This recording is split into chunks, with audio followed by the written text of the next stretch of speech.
What's up, YouTube? Prodigy here, checking in with a Draugnity deck profile update. I wanted to show you guys what I'm running now that the ban list has been confirmed. Nothing too outside the norm. A few changes for the Draugnity build. So just wanted to share it with you all. It's kind of built around a little bit of an anti-meta variant. But without further ado, let's just kind of get into it, and I'll explain all my deck choices here. So uh, we start out with we've got 3 ducks. Basically, the ducks is going to be one of the main aspects of your engine.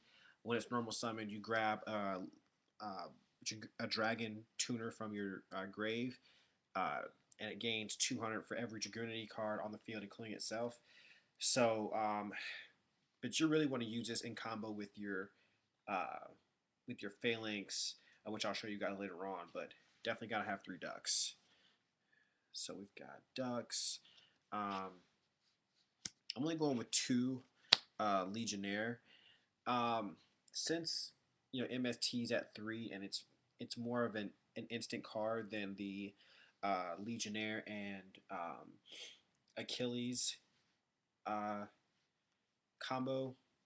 He's basically pretty good at 2, and you'll see why with some of my other choices that I feel comfortable with this.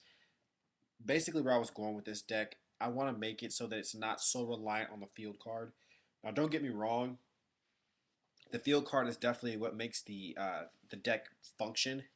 However, I wanted to build something that could still be okay without the field card for at least a few turns. So 2 Legionnaire, basically you can send a card, a Draugnity monster that's equipped to him to target a face-up monster your opponent controls and destroy it when you send the equipped card to the graveyard. So basically this combo with the killer gives you your opponent a -2.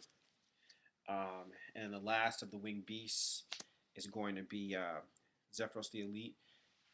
Really awesome effect, and plus since this deck discards so much, it's really effective. When he's in the grave, you can minus yourself 400 life points and return a face-up card you control to your hand, and you can special summon him from your graveyard. So he's awesome. Definitely a good choice, and you can still go into your Vajrayana because he's still a winged beast. So he's awesome. Now, as a segue, let's go into the anti-meta part of the deck, which doesn't affect it too much. Of course, when you run this with dragons, you have to change your playstyle a whole lot because you have things that aren't dragons in your graveyard, so you can't run totem and things like that. But the anti-meta version of this deck only helps in combination with the ban list, which didn't affect this deck, it only made it better. So it's got 3 Veilers. Veiler is a 1-star tuner, and it stops your opponent from going off. Really effective against windups and insectors. And it's a 1-star tuner, which is always a good thing when you're doing Draugnities. So in combination with that, kind of as a segue into the dragons, I'm running 3 Koa'ki Meriu Dracos. This card is just so amazing. I've topped today at my regionals because I had this card. This combo with that against insectors is ridiculous. I mean, it stops their hornet plays, and this prevents them from special summoning centipede. Now windups, you're gonna kind of stick with these. And this doesn't really do anything against windups, but it does kind of get over them because it's a 19 beater. So definitely, if you're looking to sort of keep up with the format, I definitely suggest this. It is sort of a different angle as far as Draugnities typically are played, but it doesn't affect the playstyle too much. So we've got those. Now here are the dragons. Pretty standard. We got 3 phalanx. This is going to be your main synchro meat here. When he's equipped, he can special summon itself, and it's 2-star turns, so you synchro really easily with this. Your targets are going to be a Librarian, a Vajrayana, Cataster, Brionic, Orient, whatever you want. This is how you're going to get them. And of course, 2 Achilles. This card's pretty good. You can normal summon this and then equip it, and then use it as an equip card for a Draugnity monster in your hand. And if this card is destroyed while equipped, you can target one of your opponent's cards and destroy it. So that's the monster lineup. We've got 1, 2, 3, 4, 5, 6, 7, 8, 9, 10, 11, 12, 13, 14, 15, 16, 17 cards. 17 monsters, which is a little high for Draugnities, but as I stated, I mean, the Veilers you're mostly using for, in the hand, but it's always live. So, I mean, there's still a very, very good balanced lineup for this type of deck play. So let's go into spells. We've got 3 Ravines. Of course, if you're running Draugnities, the field card is essential. Basically, you discard and you can either put a level 4 or lower Draugnity monster in your hand, or any dragon in the graveyard. So lots of plays with this. Only going with 2 terraforming. However, I'm also running 2 dualities. Now, since this has, like I said, a bit of a different variation of deck play, even if I pop duality into a Veiler or a Drago, and I don't necessarily have the field card in my hand, or even if I pop duality into a terraforming and at least get the field card in my hand for maybe next turn and sit on a Drago or what have you, all very good plays. Or even if I pop duality into a Ravine and then send a Drago and then chain, I call the Haunted to it next turn. I mean, there's lots of good plays. So this, I think, is really balanced. All right. We've also got 3 MSTs.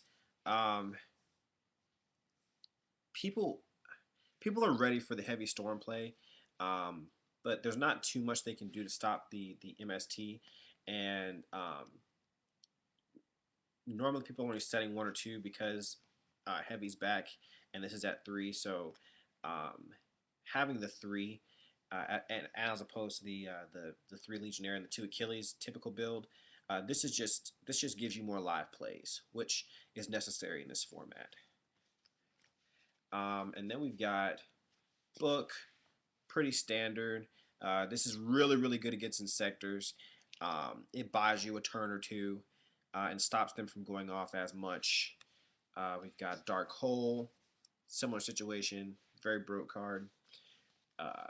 Reborn, which is typical nowadays, and Pot of Avarice.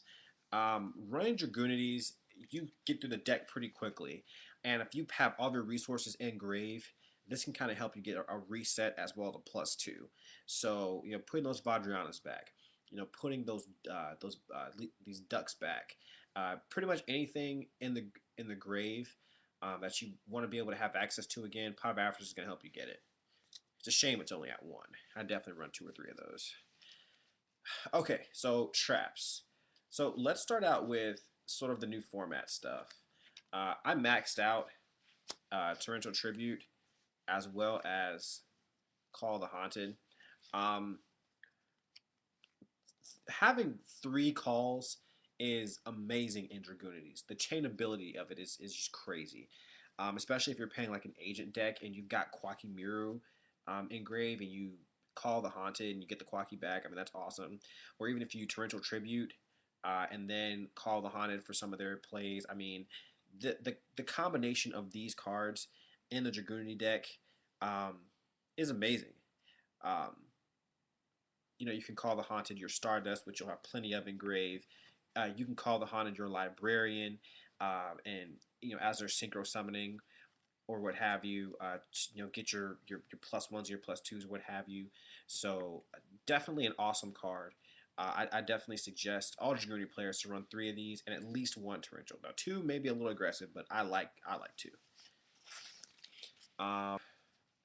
And then we've got our Solemn Trio, the 2 Warnings and a Judgment, standard, and finally Mirror Force. All right. So let's go into the extra deck. I'm not going to show you guys my side deck. I mean, it's pretty much standard. You know, DD Crows, Bottomlesses, D Prison, Cyber Dragons, blah blah blah blah blah. I mean, you guys can look at pretty much anyone's Draugnity deck profile video that has a side deck, and you'll see mine. I don't vary too much off of that beaten path. So, but anyway, let's go into the extra deck. I've got one librarian. Got to run that. You know, there's a possibility, especially with the calls, that you're synchro summoning a whole lot per turn. With call being at 3 and this in your extra deck, I mean, you got lots of plays, lots of plays. Cataster, this effect is crazy. It gets over a lot of stuff, a whole lot of stuff. And the attack points aren't bad. I mean, it being 2200 and having that effect is really, really nice and very easy to summon in this deck. Orient Dragon, self-explanatory. Brionnic, must have. And then we've got 3 Vajrayanas. This is the only Draugnity synchro that I run because it's the only one that's necessary to run. This basically gives you access to all of your level 8s. Basically, when it's when it's synchro summon, you can grab a Draugnity tuner and equip it. I usually grab Phalanx and go into a level 8, but you can also grab Achilles and then send it, double the attack, and pop one of your opponent's cards. So that can be a late game trump. So 3 Vajrayana. And we've got, sorry about that, 2 Stardust Dragons. You can get Stardust first turn in this like it's nothing. Late game Scrap. A lot of people see it's coming in Draugnities. I mean, if it's your last play, even if you pop the field card, it's not a big deal. You know, or you know, a dead terraformer or something like that. Scrap will get it taken care of for you. Now this next card, I will give full credit to DragonDuelistGirl for this. It's one of those cards where you don't realize how valuable it can be until you see someone else run it. And in the tourney today, someone was running a burn deck, and I added this card solely because she put it in. By she, I'm still talking about DragonDuelistGirl, aka Amy Lee, aka DDG. I'm sure you guys all know her. But I added this card in my deck, and it literally won me the round. And it's this. I know it's Ghost. I apologize. It's Blackwing Dragon. This card is it's a surprise. Like I said, no one ever runs it, and against those burn decks, it just trumps them because they have no monsters for the most part. And with Draugnities, you can synchro summon like crazy, so you can get 2 or 3 beaters on the field, and they're still just killing themselves because this is reversing all the burn effects. So Blackwing Dragon, very nice side choice for Dragon decks. Again, big shout outs to DragonDuelistGirl. Awesome, awesome choice. Thank you so much. And then lastly, we've got Trident and Utopia. Utopia adds to the anti-meta. You know, you have your effect failures to negate. You have your Dragos to negate summons. And then you have your Stardust that negates destruction. And then you have this to negate attacks. So, and this is very, very easy to get into with this. I mean, 2 Ducks, two Dragos. Very, very nice. Oh, I'm sorry, not 2 Dragos because you can't special summon lights. But actually, somebody tell me if you can actually do that. Can you use Drago as material just to seed summon this? Let me know what the ruling is on that because I'm not sure. But yeah, so either way, I mean, this is a really good card to have late game, especially if you pretty much know you got it. You know, if you got your stars here and your Veilers in hand, and you know this is basically gonna guarantee you the win. So that's it. So that's the deck, guys. Let me know what you guys think. Definitely hit me up on that ruling. I'm not exactly sure how that ruling would work with the 2 Dragos and the Utopia, or at least 1 Drago in Utopia at all. So let me know what you guys can figure out on that. A couple shout outs real quick. Again, big shouts goes out to DragonDuelistGirl. We've got Emma Blue Eyes 10. Go check her channel out. She got some really cool etiquette videos and some duel videos that she just posted. Check out Robert from TeamSmallville. He's got a lot of great things going on right now. And all the KCP, all those guys, they've all got awesome deck choices and deck profiles that they've got posted up. I'm sure there's other people. I'm so sorry if I forget. Just let me know in the comment box if you want me to give you a shout out next time. But that's all I got. Prodigy checking out. Rate, comment, subscribe. Peace.